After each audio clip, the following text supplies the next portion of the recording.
Hola, amigos.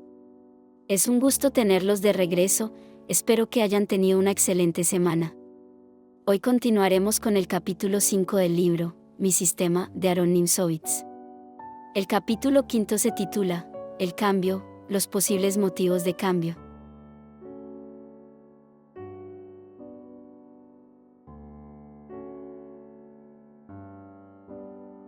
En este capítulo Nimzowitz nos habla del cambio. Nos dice que el cambio en exceso, generalmente se considera malo. Nos describe que, para un maestro, el cambio se da por motivos como ocupar una columna o asegurar puntos estratégicos. Nos recuerda que en el primer capítulo se analizó el cambio con ganancia de tiempo. Sin embargo, ahora nos dice que la maniobra de cambio, en el medio juego, se manifiesta en forma de tiempos, pero eso se presenta en 3 oportunidades específicamente. La primera oportunidad ocurre cuando efectuamos el cambio para ocupar una columna sin pérdida de tiempo. Nos muestra entonces la siguiente posición. Acá podemos ver que las blancas tratan de ocupar o abrir una columna para dar mate en la octava fila, pero si juegan alfil F3 o torre A1 no logran su objetivo, pues las negras tienen tiempo de contrarrestar la amenaza, por lo que juegan alfil por C6, y las negras no tienen tiempo para defenderse del mate, porque si juegan B por C6 se continúa con torre 8 mate. La segunda oportunidad de cambio nos habla sobre eliminar un defensor. Ejemplo que vemos en la siguiente posición. Nimzowitz dice que la forma más sencilla de reconocer a un defensor es por su valor material. Nos recuerda que en capítulos anteriores habíamos hablado de los defensores, por ejemplo, de piezas que defendían a un peón molesto en el camino a una columna abierta, piezas que colaboran con el bloqueador y peones que contribuían a la labor del centinela. Nos recuerda que en estos casos es conveniente eliminar a las piezas defensoras, sin olvidar que una pieza puede también defender terreno como, por ejemplo, el acceso a la séptima fila. En este ejemplo, el caballo de E4 se considera el defensor, pues su actividad de bloqueador del peón de 5 le da esta categoría. Como este defensor tiene desde su casilla un rango de acción grande, el autor nos recomienda eliminar el defensor mediante cambio. Pasando al siguiente ejemplo, Nimzowitz nos muestra una posición en la que las blancas pueden ganar tras una serie de cambios.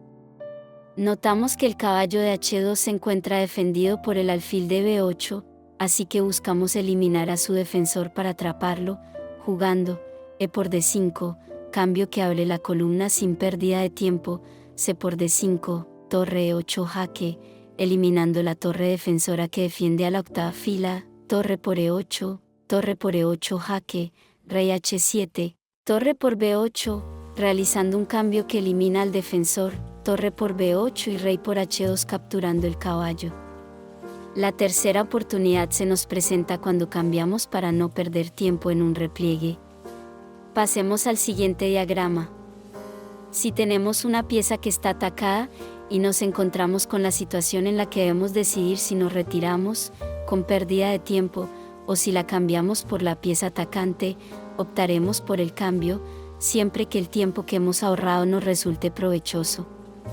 En esta posición, las blancas juegan caballo 4 atacando el alfil, las negras responden con un contraataque, avanzando su peón A4 atacando la torre, por lo que las blancas juegan torre por B6 para ahorrar tiempo, y después de A por B6 caballo por F6 jaque, las blancas ganan. Cuando hay piezas valiosas que están atacadas, en ambos bandos, surge entonces un caso especial que vemos en la siguiente posición y es vender cara a la vida de la pieza. Con esto el autor nos muestra que, después de A3, las blancas están de acuerdo en cambiar damas, pero ya que la dama va a ser cambiada, vende cara a su vida y juega dama por B7 jaque, rey por B7, E por D6 compensando su pérdida.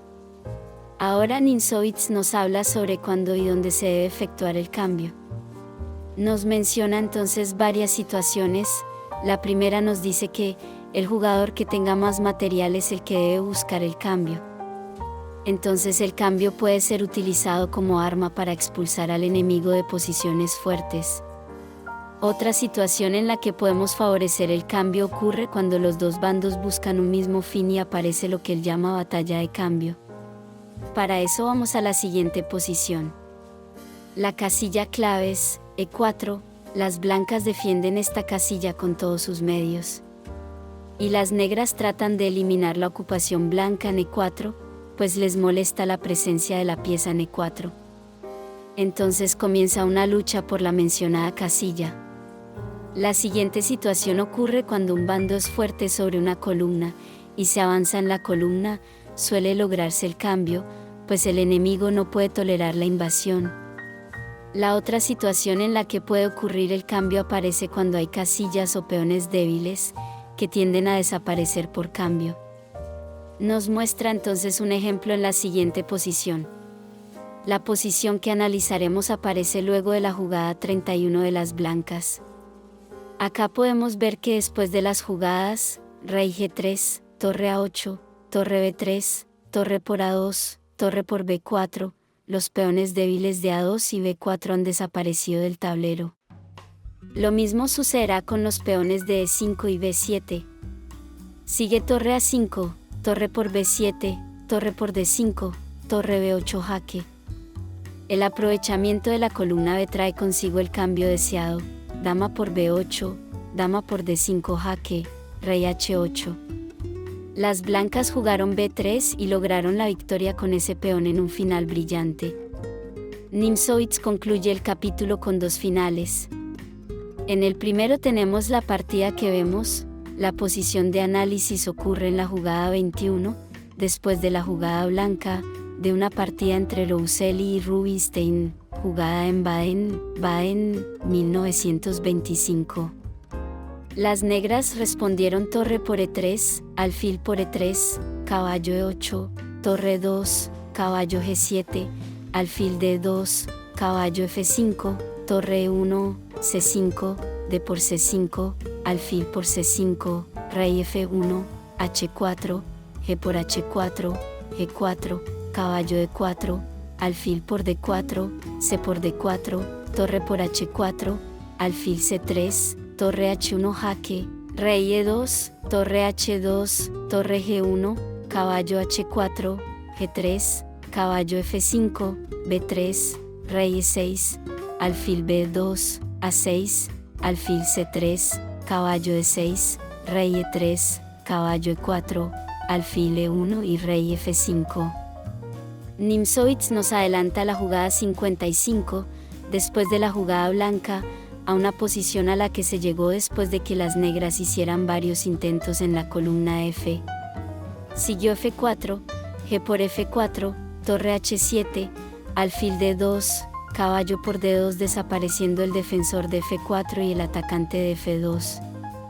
Rey por D2, torre H3, F3, G por F3, torre F2, rey F5, rey E3, rey G4, B4, torre H1, F5, torre 1 jaque, rey D3 y torre 4 y las blancas abandonan. Nimzowitsch nos muestra una última posición.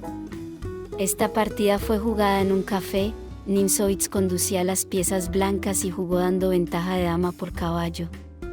En la posición que vemos continuó D5, E por D5, E6, F por E6, caballo E5, caballo por C4, alfil H5 jaque, rey E7, caballo por C6 jaque, B por C6, torre F7 jaque, rey D6, caballo por C4 jaque, D por C4, torre 1 jaque, rey E5, alfil F4 jaque, rey E4 y alfil F3 mate.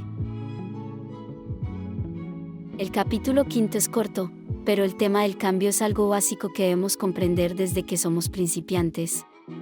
Como siempre, les agradezco mucho su compañía en este camino recorriendo las páginas de este libro en el que vemos la teoría desarrollada por Aaron Nimzowitsch que disfruto mucho releyendo, y confío en que ustedes lo disfruten tanto como yo.